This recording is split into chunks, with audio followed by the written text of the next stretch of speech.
tu évoques les constructeurs, les nombreux constructeurs prestigieux qui seront sur cette édition du centenaire.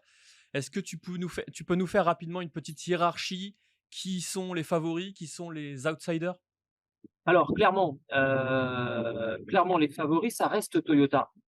Même si en termes de performance, je pense qu'on va y revenir, mais en termes de performance, il y a eu la journée test hier, c'est Ferrari qui a fait le meilleur chrono, avec Antonio Giovinazzi. Mais il y a 5 voitures qui sont passées sous les 3 minutes 30. C'est assez serré. Il y en a même plusieurs qui se tiennent en un peu plus, qui se tiennent en moins d'une seconde. Pour moi, les favoris restent Toyota parce que, il y a plein de choses, hein, qu'on va évoquer, mais même si on a rajouté un petit peu de poids à la Toyota, en termes de performance et d'exploitation, c'est-à-dire d'expérience, savoir comment on va gérer, la stratégie, comment on va gérer, aussi, les pneus et les aléas de course. Je pense que Toyota reste devant.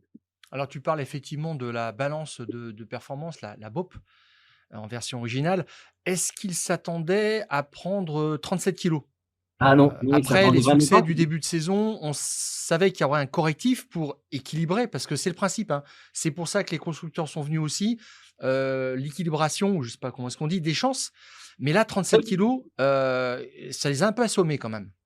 Bah, en fait, hem, je pense que c'était finalement logique, qu'il y ait une intervention de la BOP. Le problème, c'est que, on avait communiqué sur le fait qu'il y aurait pas de changement de la BOP avant les 24 heures du Mans. Donc c'est ça qui a un petit peu agacé, surtout Toyota. La Toyota qui prend 37 kilos quand même en plus, elle se retrouve à 1080 kilos.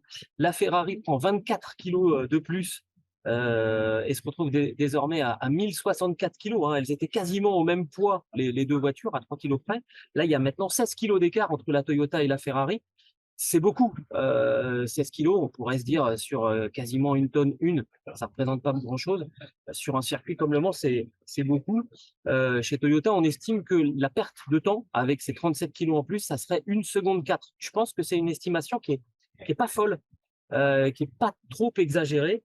Cadillac a pris 11 kilos, aussi, il se retrouve à 1046 kilos, mais ça veut dire qu'il y a quand même plus de 30 kilos d'écart entre la Toyota et la Cadillac.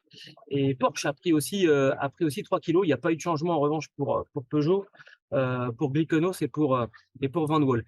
Et alors, chez Toyota, on est toujours, à la japonaise, quoi. On dit rien, on fait un petit sourire et on encaisse. N'empêche qu'en coulisses, c'est quand même pas une bonne nouvelle. Et puis surtout, on avait dit qu'on changerait pas et finalement ça change. Donc ça agace un petit peu. Gilles, qu'est-ce qu'il faut attendre de Peugeot? Tu l'as dit, c'est le constructeur évidemment le plus populaire au Mans. Tout ne s'est pas passé comme prévu ces dernières semaines, ces derniers mois. Est-ce qu'on peut espérer une belle performance du constructeur français au Mans? Alors ça dépend ce qu'on appelle une belle performance, Jap, parce que, est-ce que c'est une belle performance, c'est gagné?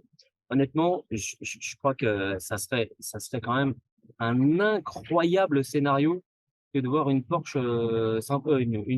c'est un lapsus, de voir une Peugeot s'imposer. Heu, Parce que en termes de performance, ils sont pas exactement où ils voulaient être et en plus en termes de fiabilité déjà, ils ont eu pas mal de soucis. Hier quand même, la numéro 93 a fait le 7e temps à 9 dixièmes, du meilleur chrono de la Ferrari. C'est pas mal quand même, moins d'une seconde sur un circuit de 13 kilomètres, c'est plutôt pas mal, mais il y a eu des petits soucis pour l'autre voiture. Et c'est là qu'on se dit 24 heures, ça va quand même être long et il va falloir absolument mettre l'accent sur la fiabilité du côté de chez Peugeot, quitte à sacrifier un peu la performance et pour continuer à travailler et éventuellement revenir l'année prochaine avec une voiture, encore revue, corrigée, évoluée et pour avoir une chance de briguer un résultat l'année prochaine.